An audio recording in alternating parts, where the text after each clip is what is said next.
वालेकुम। आज हम इस वीडियो में रिसर्च एप्टीट्यूड के जो भी कॉन्सेप्ट रह गया था वो क्लियर कर लेंगे।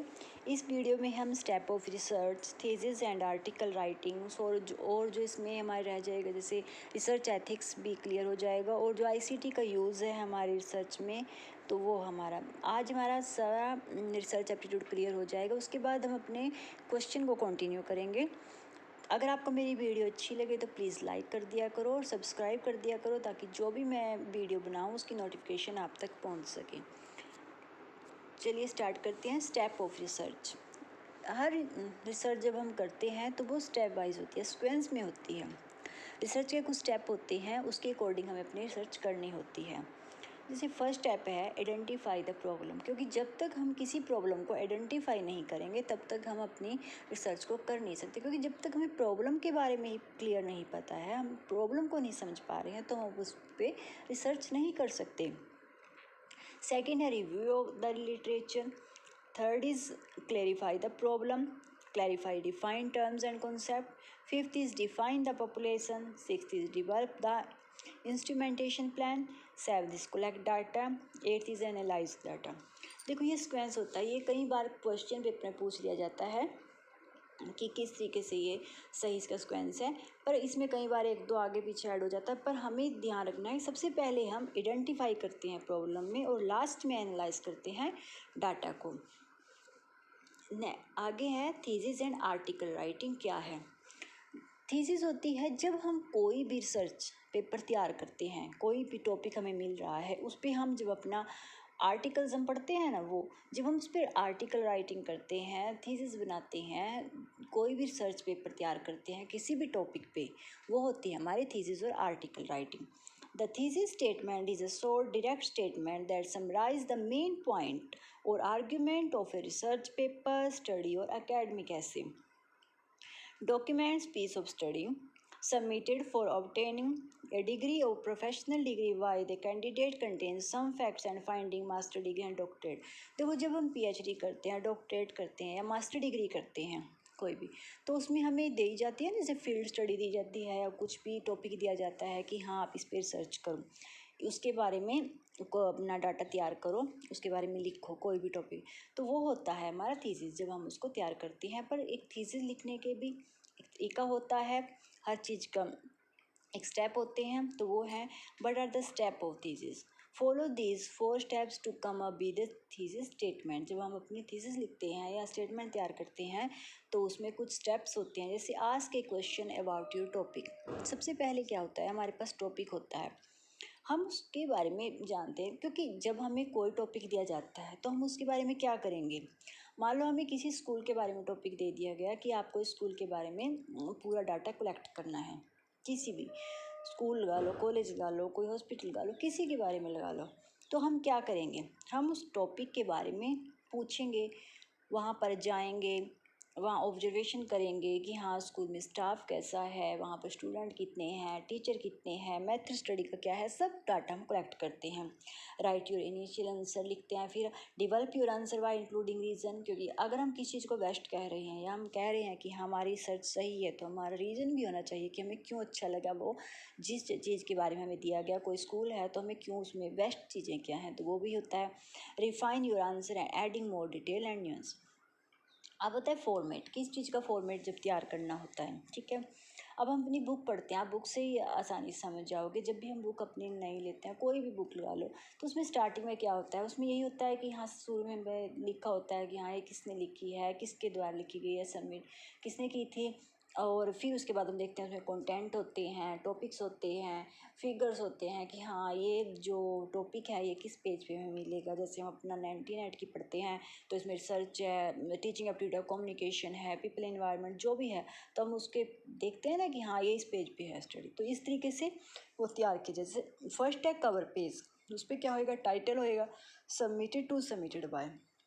Second is declaration, third is endorsement, fourth is abstract, 5 is table of contents, फिर list of figures, that last is list of tables. ठीक है, इस तरीके से इसका फॉर्मेट तैयार किया जाता है। तो जो फॉर्मेट सही तैयार हो जाता है ना, तो वो रिसर्च भी सही हो जाती है, क्योंकि हम उस टॉपिक के अकॉर्डिंग चलते हैं जो हमारा फॉर्मेट तैयार हुआ है कि सबसे पहले हमें कवर पेज तैयार, फिर हमें डिक्लेरेशन, फिर नोजमेंट सही देने, एब्स्ट्रैक्ट होना, फिर हमें कंटेंट्स का टेबल सही लिखना है। तो इस तरीके से हमारे थीसिस तैयार होती है।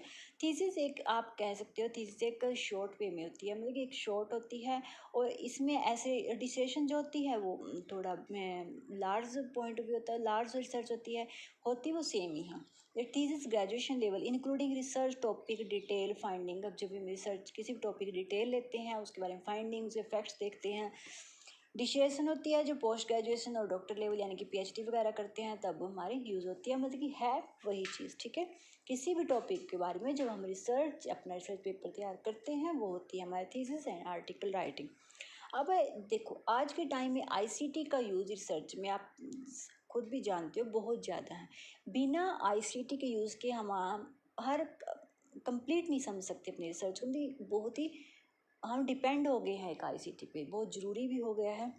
ICT used in research, used of ICT in research is very expensive where nowadays it is difficult to conceive a scientific research project without it।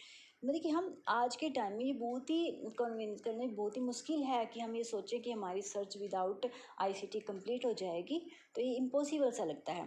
Many research study can not be carried out without the use of computer and specially ICT that Intel complex competition. ठीक है, तो आज मतलब कि ज़रूरी हो गया है सही रिसर्च बनाने के लिए, सही रिसर्च को तैयार करने के लिए, तो हम आईसीटी पे काफ़ी बेस्ड हैं। डाटा एनालिसिस एंड मॉडलिंग, ये इसी के साथ आगे आएंगे।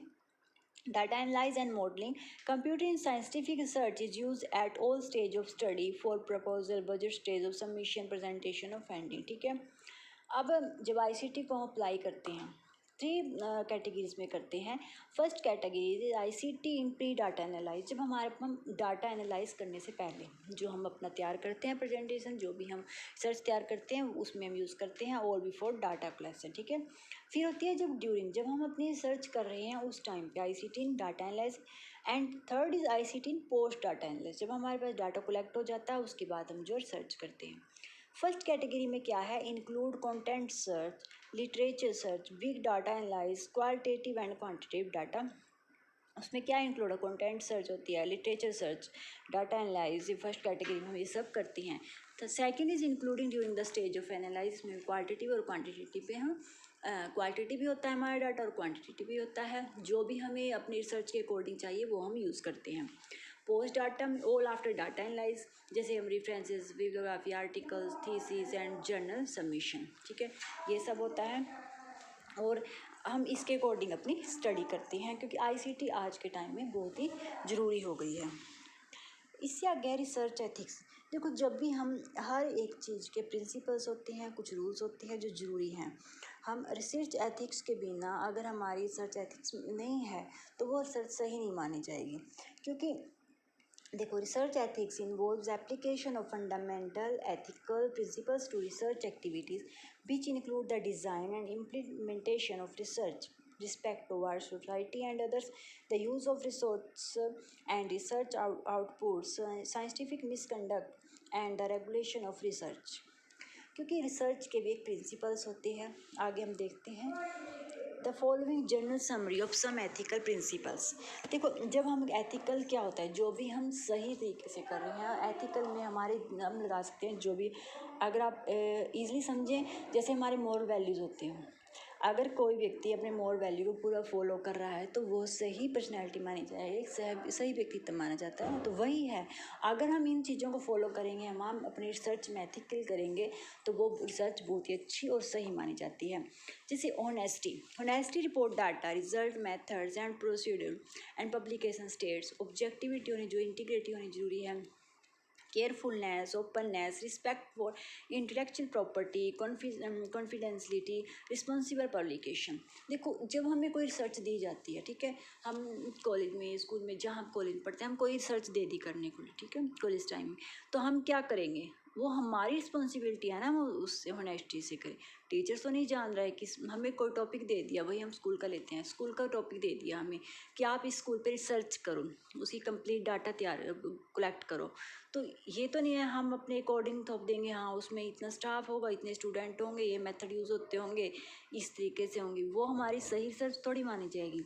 अगर हम सही उसको रिसर्च को सही करना चाहते हैं तो हम स्कूल में जाएंगे, ऑब्जर्वेशन करेंगे, बच्चों से पूछेंगे, वहाँ पर देखेंगे क्या कुछ मेथड यूज़ होती हैं, टीचर और स्टूडेंट का रिलेशन क्या है, स्पोर्ट्स क्या कुछ होते हैं, सही तरीके से वहाँ पर सब इन्वायरमेंट वहाँ का कैसा है, जैसे फैसिलिटीज़ कैसी हैं, जैसे वाटर फैसिलिटी होती है स्कूल में ज़रूरी है, वॉशरूम कैसे हैं, तो सब स्टाफ कितना है, कितनी उनकी क्वालिफ़िकेशन है, कितनी क्वालिफ़िकेशन के स्टाफ रख रखा है।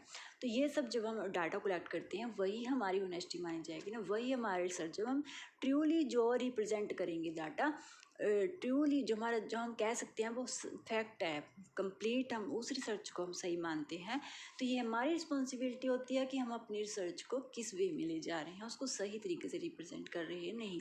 अब देखो जितनी भी रिसर्च होती है, हम चाहे हिस्ट्री पढ़ें चाहे हम साइंस पढ़ें, जो भी हमारी रिसर्च हुई हुई हैं हम उन पर बिलीव क्यों कर रहे हैं, क्योंकि हम जानते हैं कि वो एक ट्रू है, वो सही तरीके से की हुई रिसर्च है, तभी मानते हैं। अगर हम ये सही तरीके से नहीं होगा तो ये एक सही रिसर्च नहीं मानी जाएगी। तो ये थी आज की वीडियो। अगर आपको मेरी वीडियो अच्छी लगे तो प्लीज़ लाइक कर दिया करो। हम नेक्स्ट वीडियो में अपने क्वेश्चन को डिफाइन करेंगे। तो चलिए, थैंक यू।